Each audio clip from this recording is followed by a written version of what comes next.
Oscar Rebello, is this a man-made tragedy? Is this something that could have been avoided? Rajdeep, I'd like to look at this from three angles. One is the scientific angle, the second is the social angle, and the third is the political angle. From the scientific angle point of view, because I've been dealing with COVID patients for the last 1 year now, going into the wards and seeing them, we've never seen something like this as compared to the last time.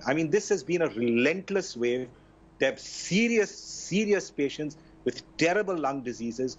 So in essence, I still cannot fathom what is the scientific reason why a population like Goa, which is 1.5 million, which is equivalent to the population of Dharavi in Bombay, why should we have had so many cases and so many severe cases and still counting? 3,000, 4,000 cases a day when Bombay has been reporting 6,000, 7,000. I can't wrap my brain around this scientific fact of how we've been hit by a terrible mutant. So I don't know whether there is a mixture of mutants, but that's for another day, that's for another scientific story.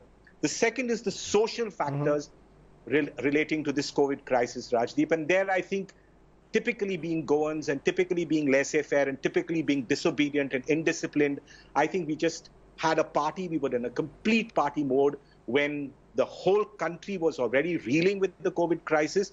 So not just in West Bengal and not just in the Kumbh Mela, but we were having political rallies and festivals in Goa here, dime a dozen, and everyone was throwing caution to the winds. And I think that has triggered this huge crisis in a very big way. And the third, of course, is the political crisis, which I think has led to what has now been discussed as the dark hour and as, the oxygen crisis, which has, of course, affected the whole of the country, because this, as I told you, has been a relentless ferocity of this wave that has come in. But fundamentally, I think, Rajdeep, I do not think, what I'm really disappointed, because in the first wave, I was there on the expert committee and I saw that there were efforts being made to put systems in place. But during this second wave, everybody got their eye off the ball. The chief minister, the health minister, they are scoring brownie points. They are trying to get onto political one-upmanship. They're just trying to play to the gallery, and this is not the time. For God's sake, there are people dying, there are people suffering. This is not a funny disease. There are people in absolute misery here, and they're really crying out for some kind of solace. And if the political leadership does not give you solace, all that it requires is solace. You may not come up with the greatest of the most fantastic of scientific ideas. Yes, you've got the oxygen tanks now in, you've managed to get the oxygen cylinders in, you're working at the High Court directives. Of course, you're putting all these things in action, but you must be working as a team. You must be both with your hands at the wheel and driving this car in the right direction. This is what the people of Goa are absolutely astounded, bewildered, and so furious about, with this political leadership playing their political games while people are dying. I think that is the nub of the problem. Before I go to my other guests, I just want to understand though, do you still believe, you mentioned three factors, the scientific factor, the social factor, the political factor, but the medical factor, when our reporter Saurabh Vakhtania is showing how tractor trolleys are being used in today's times to take the oxygen cylinders through very old pipelines to the point where they are not even able to reach some of the COVID wards. What does that say? Could we not have been better prepared, Dr. Rebello, that point, that therefore between 2 a.m. and 6 a.m., if this was linked to oxygen supply, surely we should have had modern oxygen plants in place, given the fact that Goa prides itself on its healthcare? Correct, Rajdeep. You must have been at the Goa Medical College and you've seen how sprawling the place is. This place was never really designed for, an ICU center where you have one oxygen tank or a huge oxygen tank that provides you piped oxygen to, just the ICU or the SICU. You have these huge corridors in which these pipes just run around for kilometers and kilometers, and clearly, therefore, you require oxygen, the oxygen cylinders to provide you the oxygen to the patient at the bedside. And this is where the problem is. And this should have been envisaged. This should have been seen as going to be a kind of a problem that's going to come and hit us in the face.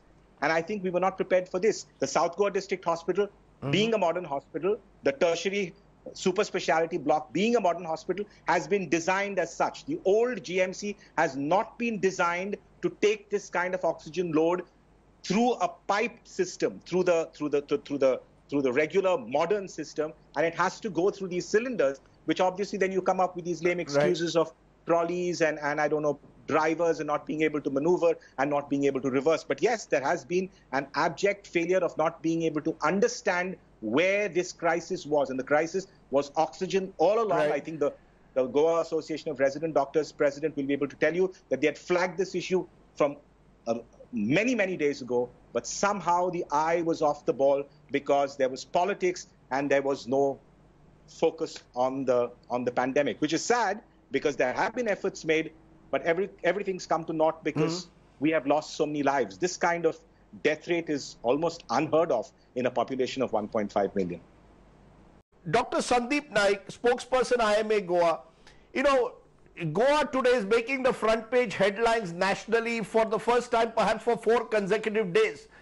Is the medical association, how are doctors seeing it from your point of view when every morning you wake up to hear so many people have died allegedly because of oxygen shortage? Now the Goa medical authorities at the hospital are saying it's not oxygen shortage, but the health minister 3 days ago claimed it was oxygen shortage. So how are the doctors seeing it? It must be very, very frustrating for the doctors. Yes, indeed, Rajdeep. Thank you very much for giving me the opportunity to talk.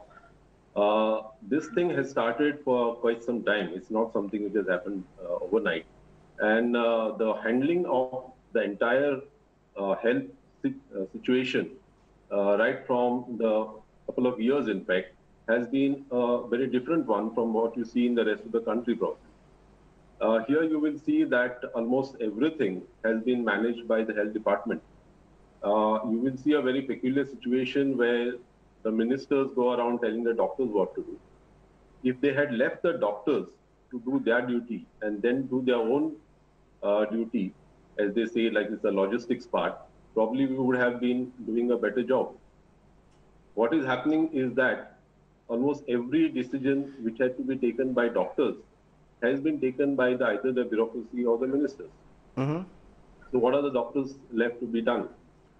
Now, just as the guard... No, in fact, the latest, in fact, to interrupt you, sorry to interrupt you, because I'm told the latest decision that has been taken is ivermectin will be made now compulsory or mandatory or be sold across Goa. Now, there is a dispute whether ivermectin is the right medicine to take, the right drug to take for COVID, but we are told the government of Goa has decided that. Has it decided it unilaterally? Did it consult the IMA or doctors like you?